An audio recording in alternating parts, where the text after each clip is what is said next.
The impossible proposal. The fluorescent lights buzzed like dying insects overhead.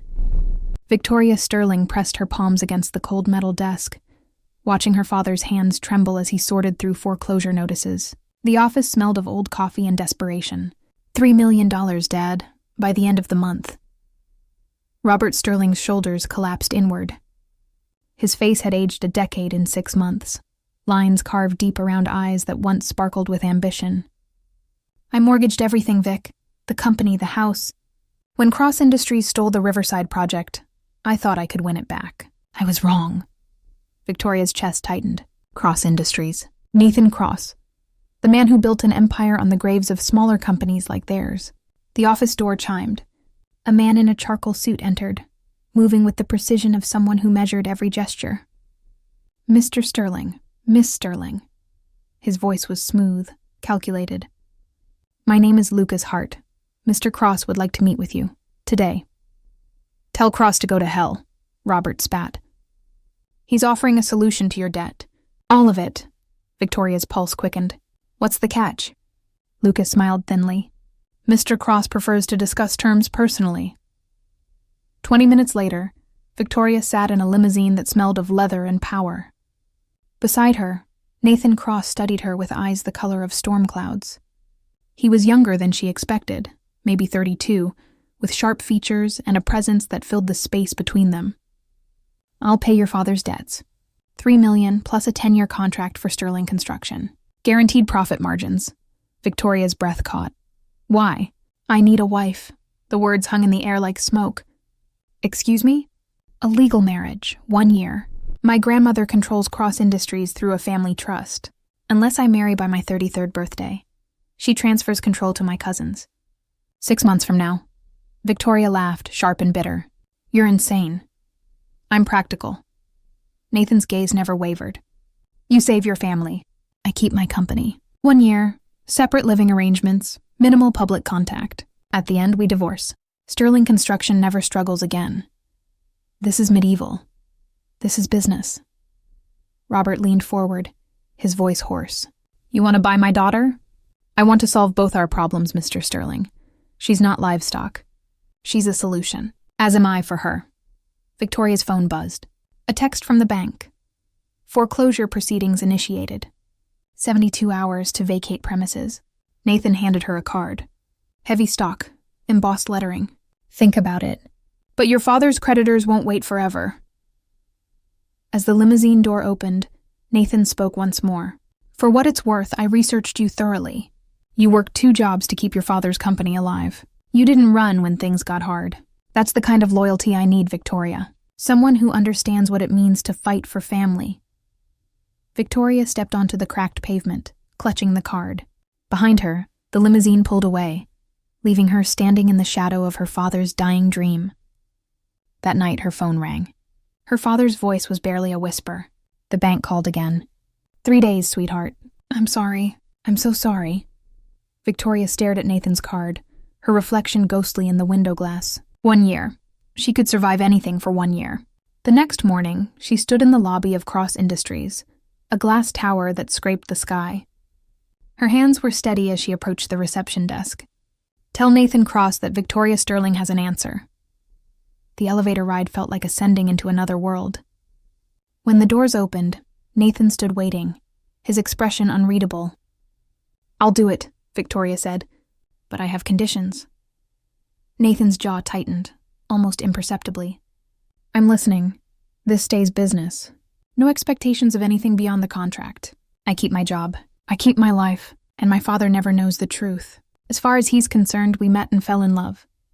Agreed. Why me? The real reason. Nathan walked to the window, his silhouette dark against the morning light. Because loyalty is rare in my world, Victoria. And I watched you sacrifice everything for a father who gambled your future away.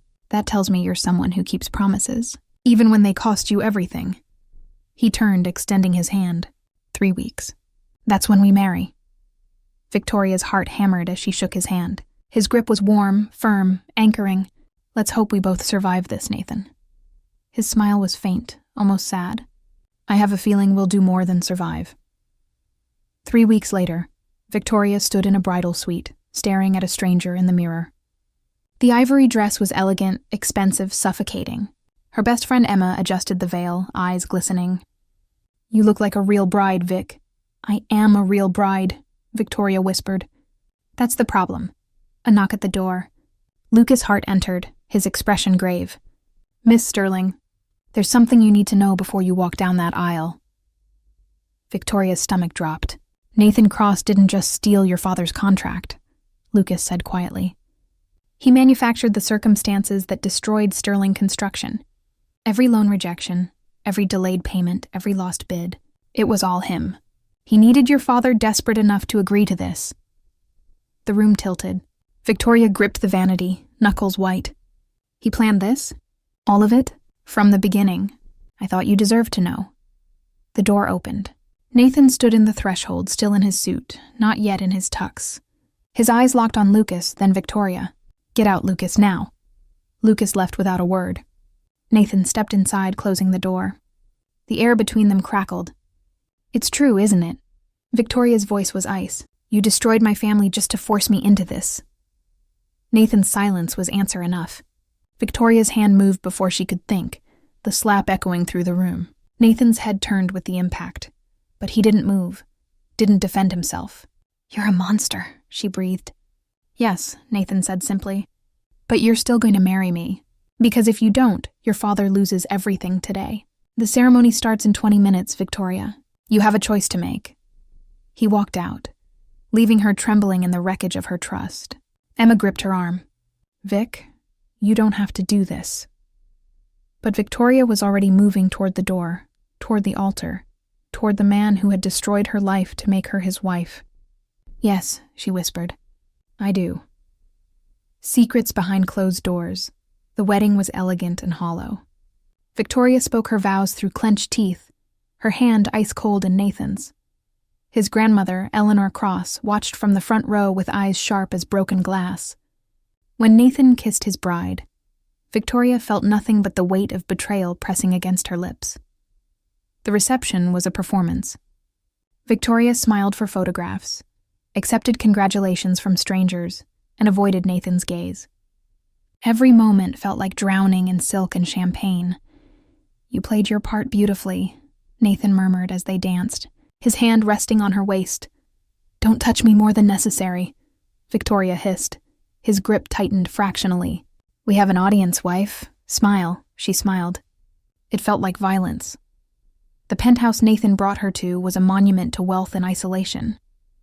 Floor-to-ceiling windows overlooked a city that glittered like scattered diamonds. The space was modern, cold, impersonal. "Your room is down the hall," Nathan said, loosening his tie. "Mine is opposite. We share common areas. That's it."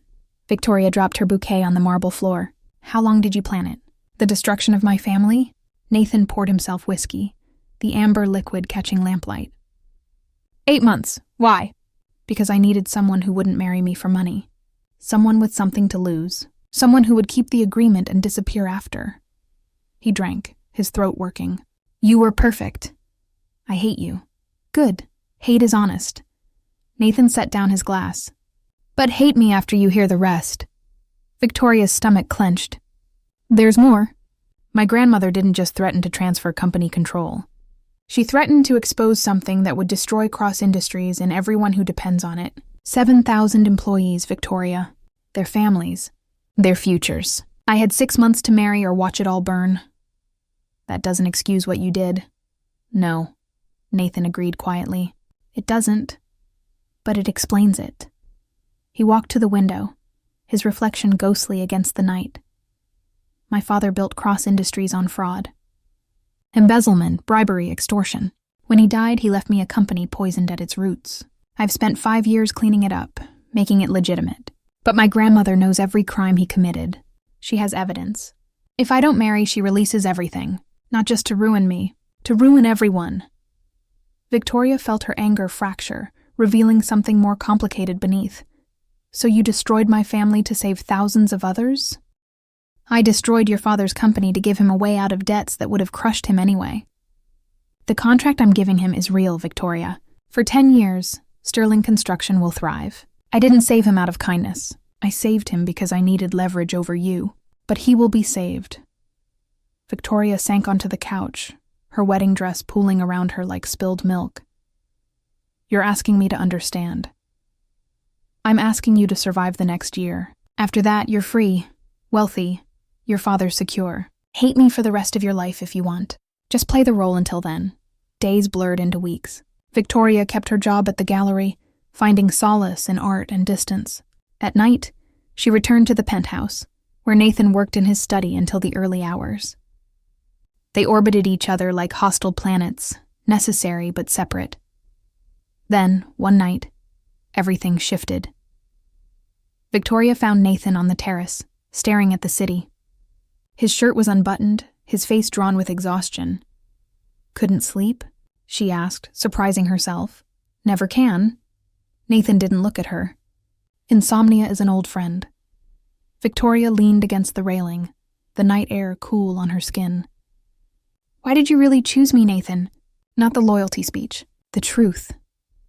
Nathan was quiet for so long she thought he wouldn't answer. "Because when I watched you, saw how you fought for your father even when he didn't deserve it, I realized you were strong enough to survive me. Most people aren't." "That's incredibly arrogant." "It's accurate." Nathan turned to her, and for the first time, she saw something raw in his eyes. "I'm not a good man, Victoria. I do terrible things for reasons I tell myself are justified. But I'm honest about what I am. That's more than most people can say." Victoria studied him, this man who had shattered her life and rebuilt it in his image. "You're right," she said softly. "You're not good, but you're not simple either." Something passed between them, a recognition neither wanted to name. Nathan's phone shattered the moment. He answered, his face draining of color. "When? How bad?" Victoria watched his jaw tighten, his knuckles white around the phone. "I'll be there in 20 minutes." He ended the call, already moving toward the door. "What happened?" Victoria asked. "My grandmother had a stroke. She's in the hospital. Critical condition." Victoria grabbed her coat without thinking. "I'm coming with you." "You don't have to." "Yes, I do. We're married, remember? I play my part." At the hospital, Eleanor Cross lay in a sterile room, machines beeping a mechanical lullaby. She was smaller than Victoria remembered, fragile in a way that seemed impossible for someone who controlled an empire. Nathan sat beside her, holding her hand. His face was a mask, but Victoria saw the cracks forming. "She raised me," he said quietly, "after my father died. She's ruthless and manipulative, and she's been trying to control me since I could walk, but she's all I have." Victoria placed her hand on his shoulder. The gesture surprised them both. "She's going to fight, Nathan. I can tell. She's too stubborn to let something like a stroke win." Nathan looked up at her, something shifting in his expression. "Why are you being kind to me?" Victoria didn't have an answer. Or maybe she did, and it terrified her. The doctor emerged hours later. Eleanor was stable but would need months of recovery. Nathan exhaled, his shoulders finally dropping. In the elevator down, Nathan spoke without looking at Victoria. "Thank you. For coming. For staying. We're in this together," Victoria heard herself say. "Even if it's just pretend."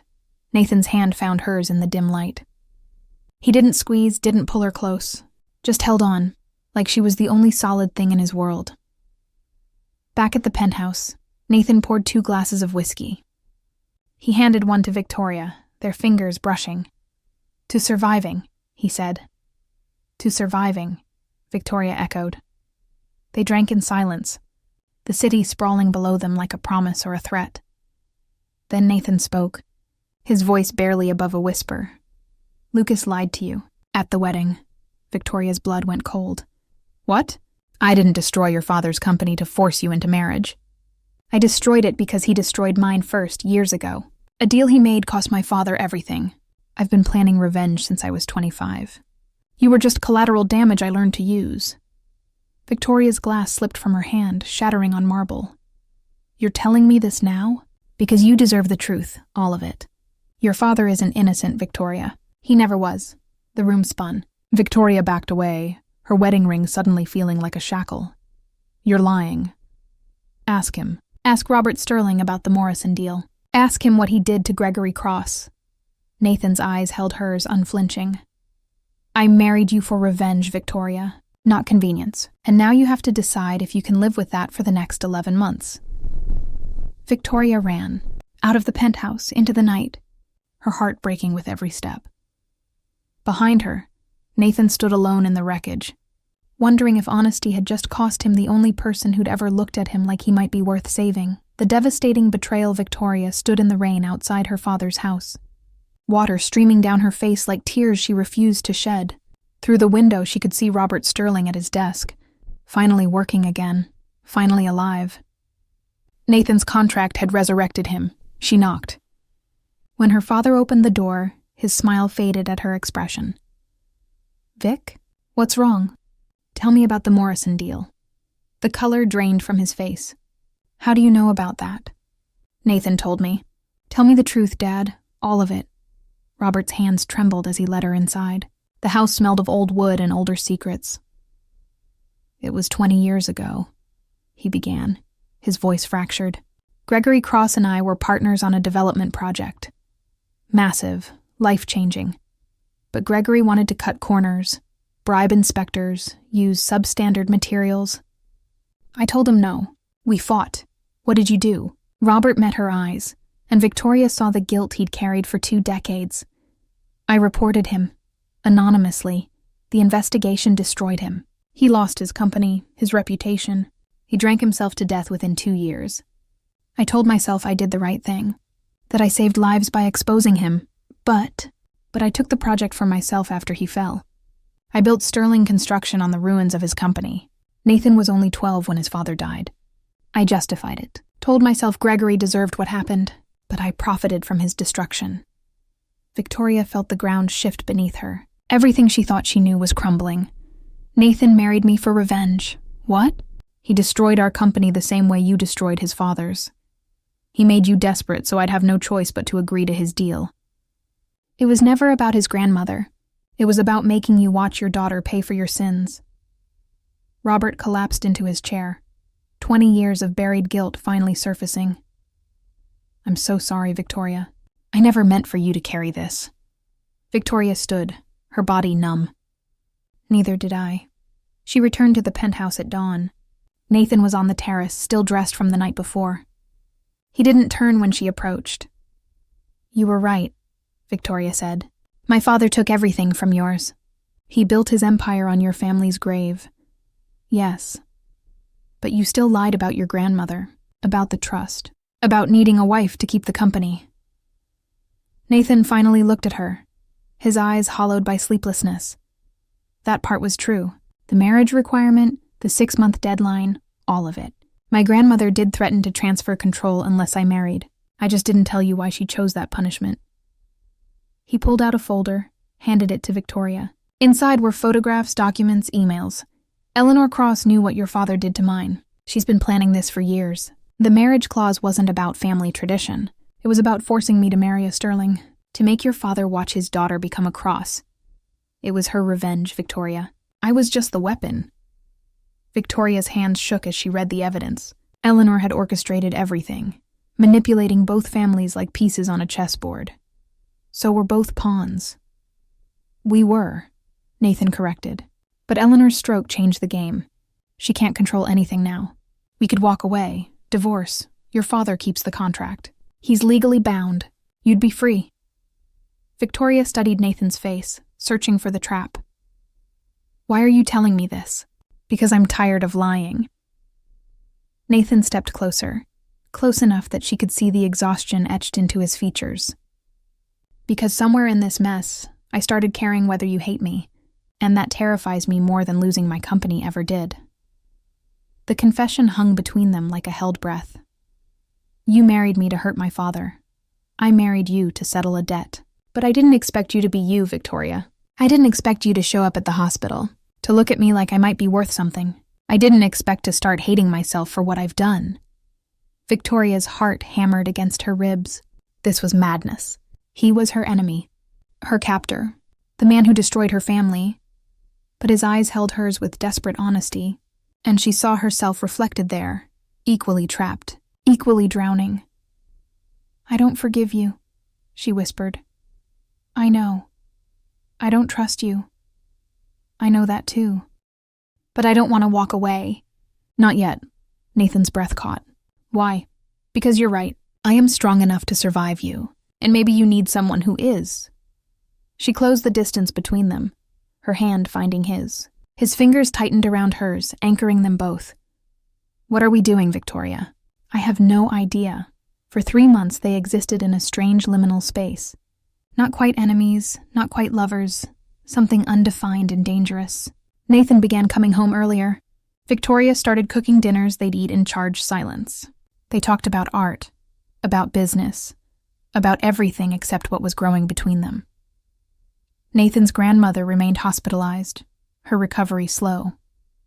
Without her manipulation, Nathan seemed different, softer, more human. One night, Victoria found him in his study, staring at photographs of his father. "He wasn't a good man," Nathan said without prompting. "Your father was right to report him. Those corners he wanted to cut would have killed people. But he was still my father. And I was 12 when I watched him destroy himself." Victoria sat beside him. "My father isn't good either. He profited from your family's pain. He deserves what you did to him. But you didn't." "No, I didn't." Nathan turned to her, and the air between them crackled with unspoken need. "Victoria, His phone erupted with sound. Nathan answered, his face transforming into something Victoria had never seen. "Pure terror. How bad?" "I'm coming now." He stood, grabbing his keys. "It's Eleanor. She's awake, and she's asking for both of us." At the hospital, Eleanor Cross sat propped against pillows, diminished but alert. Her eyes tracked Victoria and Nathan as they entered, sharp and calculating despite her weakened state.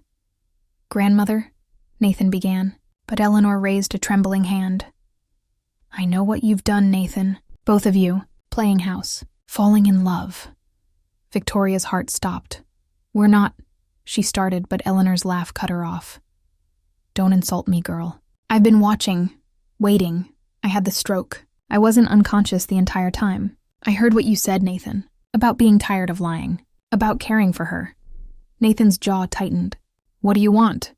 "I want you to know the truth before you destroy everything." Eleanor's eyes gleamed with malicious satisfaction. "The Morrison deal. Gregory Cross, Robert Sterling. All of it was a lie." The room tilted. "What?" Nathan's voice was dangerously quiet. "Gregory committed suicide, Nathan. Not from alcohol. From guilt. Because he did use substandard materials. Because people did die when that building collapsed. 23 people, including children. Robert Sterling tried to stop him, and Gregory killed himself rather than face justice." Victoria felt the world fracture. "My father told me, your father told you what I wanted him to believe. I've been manipulating both families for 20 years, creating a narrative that would lead to this moment. Nathan marrying a Sterling, the Cross family finally getting revenge through love instead of hatred." Eleanor's smile was victorious and cruel. "I didn't want you to hurt each other. I wanted you to save each other. And you did. You just didn't know it." Nathan stepped back, his face ashen. "You're lying." "Am I?" "Ask Lucas. He found the real records months ago. He's been trying to tell you, Nathan. But you were so consumed with revenge, you wouldn't listen." Victoria grabbed Nathan's arm. "Nathan, wait." But he was already moving, pulling away from her, from Eleanor, from the truth that shattered everything. "I have to go." "I have to think." "Nathan, please." He left without looking back. Victoria stood alone with Eleanor, fury and confusion warring in her chest. Why? Why do this? Eleanor's eyes softened, just slightly. "Because my grandson needed someone strong enough to forgive him for being his father's son. And you needed someone brave enough to fight for you instead of hiding behind pride. I gave you both the one thing neither of you would choose for yourselves." "What's that?" "Each other." Victoria ran after Nathan, but the hallway was empty. His car was already gone, disappearing into the night with the weight of false revenge and unexpected love colliding in his heart. And Victoria stood in the rain, realizing she'd fallen in love with a man who'd just discovered he'd destroyed her family for nothing. When everything falls apart, Nathan didn't come home for 3 days. Victoria called, texted, left voicemails that went unanswered. The penthouse felt cavernous without him, every empty room echoing with words unsaid. On the 4th day, Lucas appeared at her gallery. Mrs. Cross. Don't call me that. It's your legal name. For 7 more months. Lucas handed her a manila envelope. Nathan wanted you to have these. Evidence. Everything Eleanor claimed is true. Your father tried to save lives. Gregory Cross was responsible for the deaths. Nathan spent 15 years hating the wrong man. Victoria's hands shook as she opened the envelope. Autopsy reports. Building inspections. Gregory Cross's suicide note admitting everything, begging forgiveness, commanding his son to blame no one but himself. Where is Nathan? I don't know. He emptied his office, transferred all his responsibilities to the board, and disappeared. But before he left, he did something. Lucas pulled out another document. He signed over 50% of Cross Industries to you. If he doesn't return in 60 days, you become majority owner. Everything he built. Everything he fought for. It's yours. Victoria's vision blurred. Why would he do that? Because he loves you, and he thinks he doesn't deserve to. Victoria returned to the penthouse, Nathan's gift weighing on her like chains made of gold. She called her father, told him everything. Robert wept, the sound fracturing something in Victoria's chest. I tried to tell the truth, Robert said, for years. But Eleanor had leverage, evidence of mistakes I made early in my career. She threatened to destroy me if I ever revealed what really happened with Gregory. I stayed silent to protect you, Vic, to give you a future. I became the villain in Nathan's story because Eleanor wanted it that way. We were all her puppets. Some of us still are. That night, Victoria stood on the terrace where she and Nathan had shared whiskey and dangerous honesty. The city glittered below, indifferent to human suffering. Her phone rang. Unknown number. Hello? Victoria? Nathan's voice was rough, broken by distance and regret. I'm sorry. For everything. For marrying you. For hating your father. For falling in love with you, when I had no right to feel anything but shame. Where are you? Somewhere far enough away that I can't hurt you anymore. Lucas told you about the transfer. It's yours. The company, the money, all of it. You won. You and your father. Take everything and forget I existed. You're an idiot. Silence. What? Victoria's laugh was sharp, almost hysterical.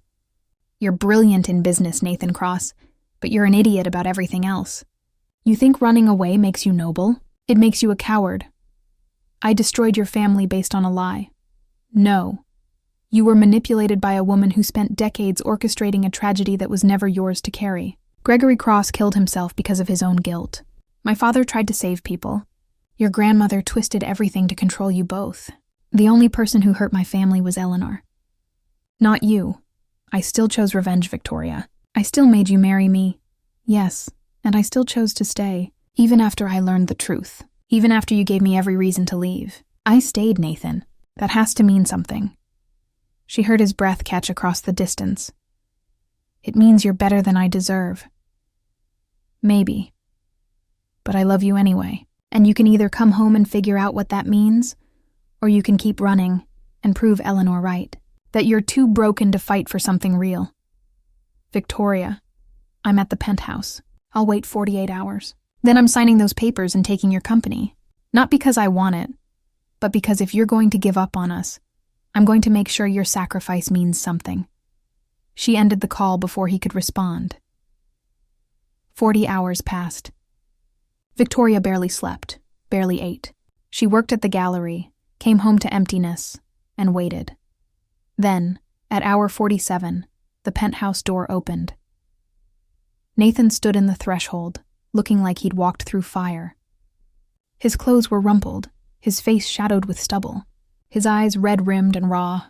I'm not good for you, he said without preamble. Probably not. I'm damaged, angry. I spent half my life hating someone who didn't deserve it. So did I. I hated you. Sometimes I still do. Nathan stepped inside, closing the door. I gave you everything. You could leave right now, take it all, and live whatever life you want. I could. Why don't you? Victoria closed the distance between them, her heart hammering against her ribs. Because somewhere in this nightmare, I fell in love with the man who told me loyalty was rare, who worked himself sick trying to clean up his father's sins, who held my hand in a hospital and looked at me like I was the only solid thing in his world. She placed her palm against his chest, feeling his heart race beneath her touch. I love you, Nathan Cross.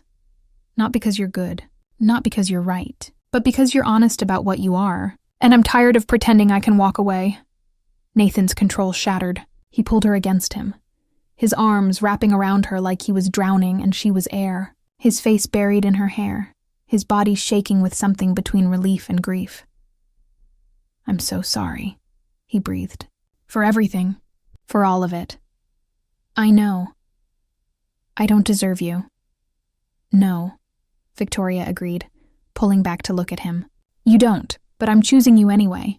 Choose me back, Nathan. Stop running. He kissed her then, desperate and honest, and full of everything they'd been denying. Victoria kissed him back, pouring months of anger and need and impossible love into the connection. When they broke apart, both were breathless. We have 7 months left, Nathan said quietly, on the contract. Then, let's make them real. For 2 weeks, they lived in a fragile peace. Nathan returned to work but came home for dinner. They talked, really talked about their fathers, their fears, the future. They didn't define what they were, only that they were something. Then Eleanor came home. Victoria was in the kitchen when Nathan's phone rang. She watched his face transform from contentment to stone. She's being discharged. She wants to see us. Tonight. At Eleanor's estate, the old woman sat in a wheelchair, diminished but still commanding. Her eyes tracked Victoria and Nathan as they entered her study. You came back, Eleanor said to Nathan. I thought you'd run forever. I almost did. But she stopped you. Eleanor's gaze fixed on Victoria. You love him. Yes. Even knowing what he did? He didn't do anything. You did. You orchestrated everything. The lies about my father. Nathan's revenge. The marriage contract. All of it was your design. Eleanor smiled, cold and satisfied. And it worked. You're together. You're in love. I gave you both exactly what you needed. Nathan stepped forward, his voice deadly calm. You destroyed 2 families to play matchmaker. You're insane. I'm practical. Like you. Eleanor pulled out a document. This is the real reason I called you here. My final will. Cross Industries goes to you, Nathan, unconditionally. No marriage clause, no threats. You're free. Victoria felt Nathan tense beside her. What's the catch? No catch. I'm dying. 6 months, maybe less. The stroke was just the beginning. Before I go, I wanted to see if my gamble paid off. If forcing you 2 together would create something real, or if you'd destroy each other like your fathers almost did. And? Victoria asked. Eleanor's eyes softened, just barely. You chose each other. Despite everything, that's more than most people manage with far less trauma. She handed Nathan the will. Take it. Be free. Love her without conditions. That's all I ever wanted for you. To find someone who'd fight for you the way I couldn't teach you to fight for yourself. Nathan stared at the document, his jaw working. Then he did something Victoria never expected. He tore it in half. No. Eleanor's eyes widened. Nathan, you don't get to manipulate us anymore. You don't get to play God and pretend it's love. You destroyed lives, Eleanor. Mine, Victoria's, our father's. You don't deserve forgiveness just because you're dying. He took Victoria's hand. We're leaving. When you die, do whatever you want with your company.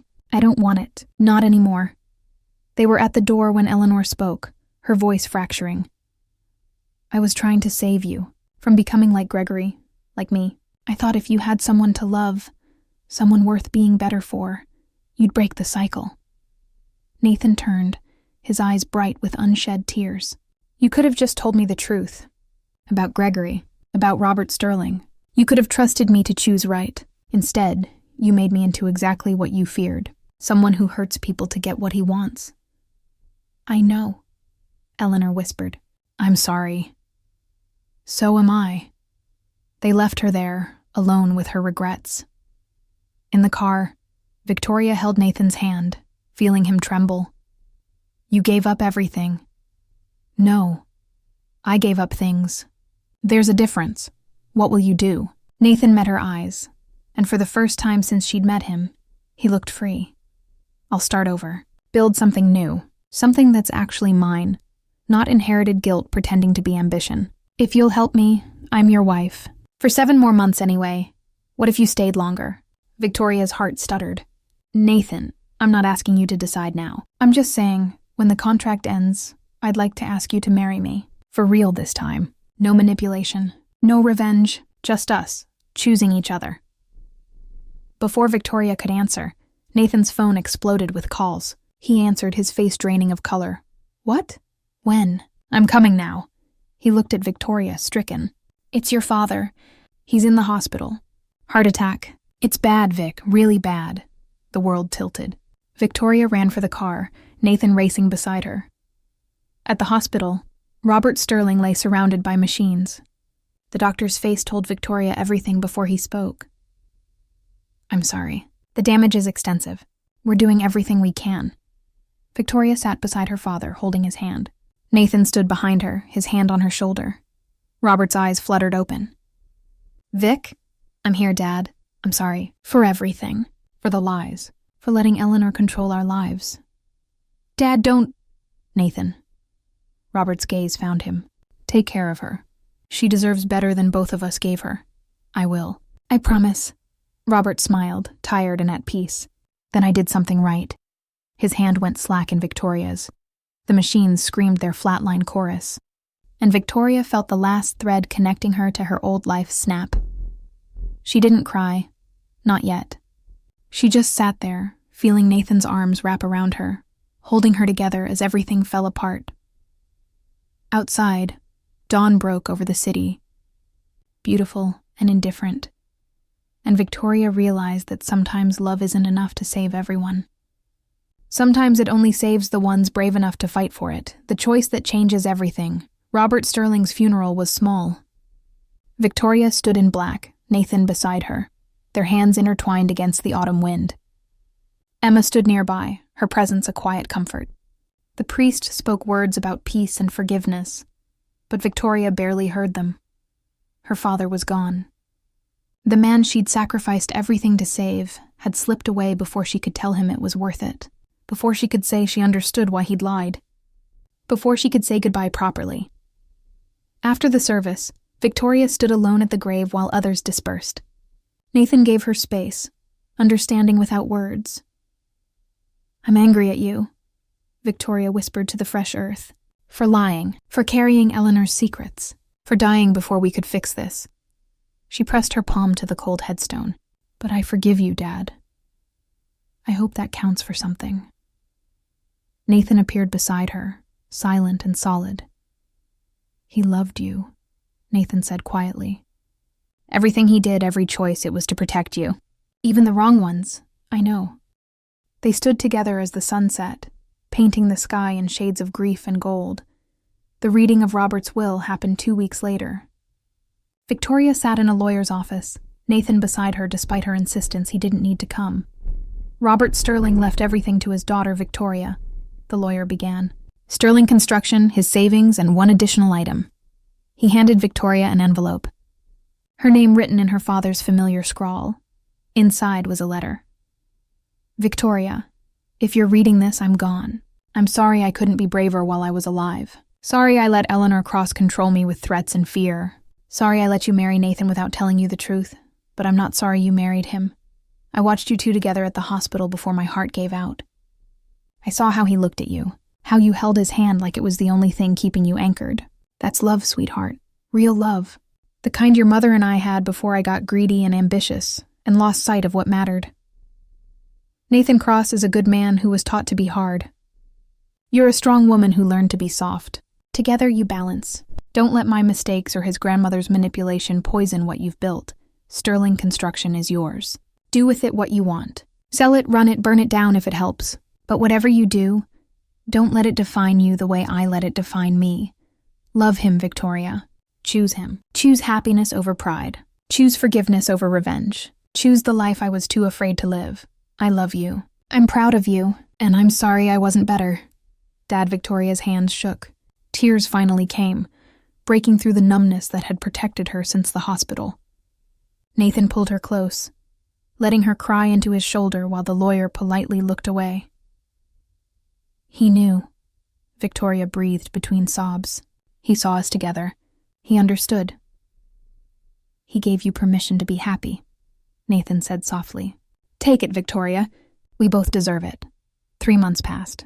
Eleanor Cross died in her sleep, leaving behind a will that shocked everyone. She'd divided Cross Industries equally between Nathan and Victoria, forcing them to either work together or destroy each other. Her final manipulation. Her last game. She never stopped, Victoria said, staring at the legal documents. Even dying, she had to control the board.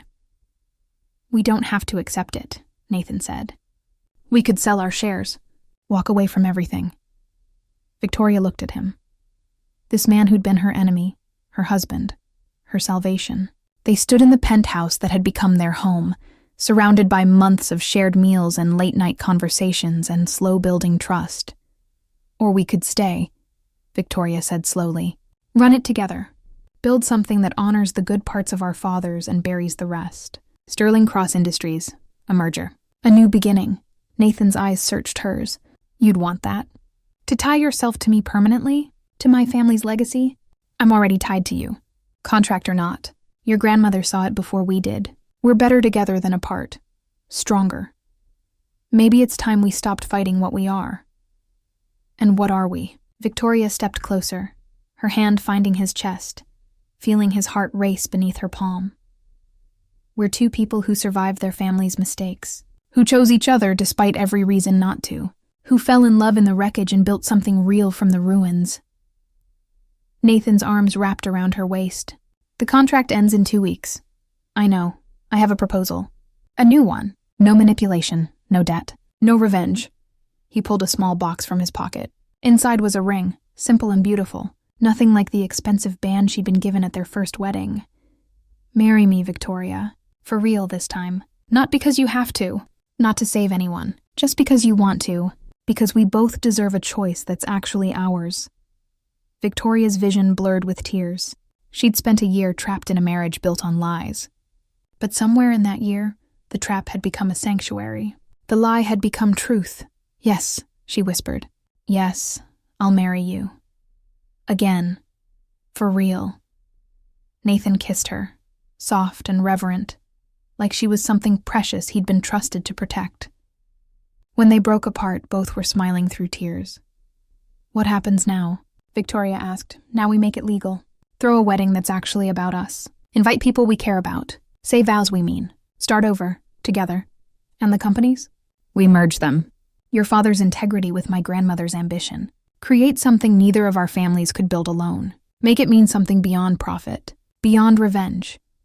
Victoria studied the ring on her finger, the weight of it different than the first one. Lighter. Right. We're going to fail sometimes, she said. We're going to fight. We're both too stubborn and too damaged to make this easy.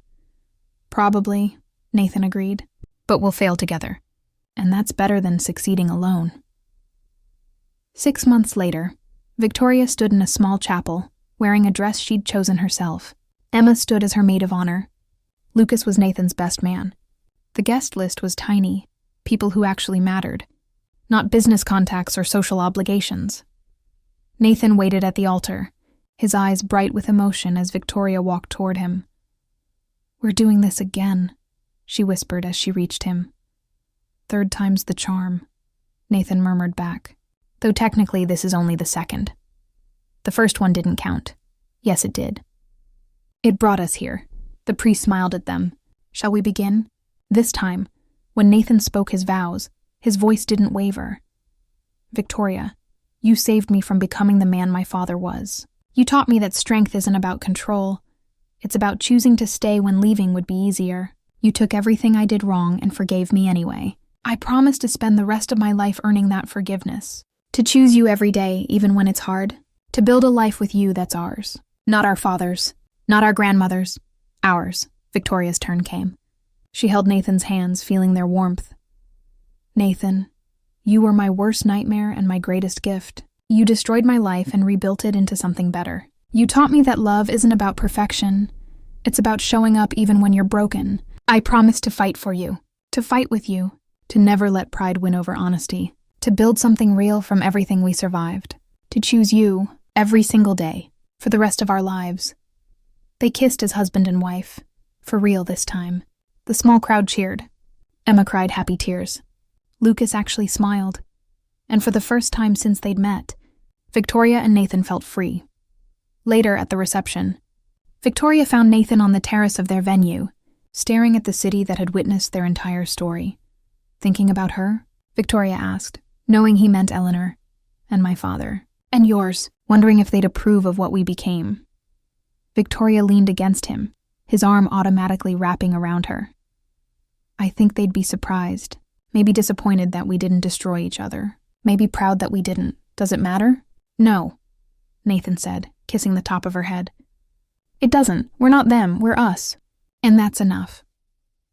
They stood together, watching the sun set over the city, casting everything in amber light.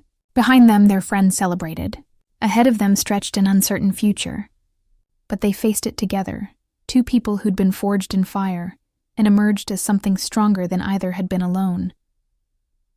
Sterling Cross Industries launched 3 months later. A company built on second chances and new foundations. They hired from both families' old companies, gave opportunities to people who'd been caught in the crossfire of their father's mistakes. They built housing for low-income families, funded scholarships for kids who'd lost parents to corporate greed, made amends where they could. It wasn't perfect. They fought about decisions, argued about directions. Sometimes Victoria still saw flashes of the cold, ruthless man Nathan had been. Sometimes Nathan saw the walls Victoria built when she felt vulnerable, but they talked. They compromised. They chose each other over and over, until the choice became as natural as breathing. 1 year after their real wedding, Victoria discovered she was pregnant. She told Nathan on their terrace, their sacred space where so many truths had been spoken. Nathan held her close, his hand resting on her still flat stomach. "We're going to screw this up sometimes," he said. "Definitely. But we'll do it together. Always."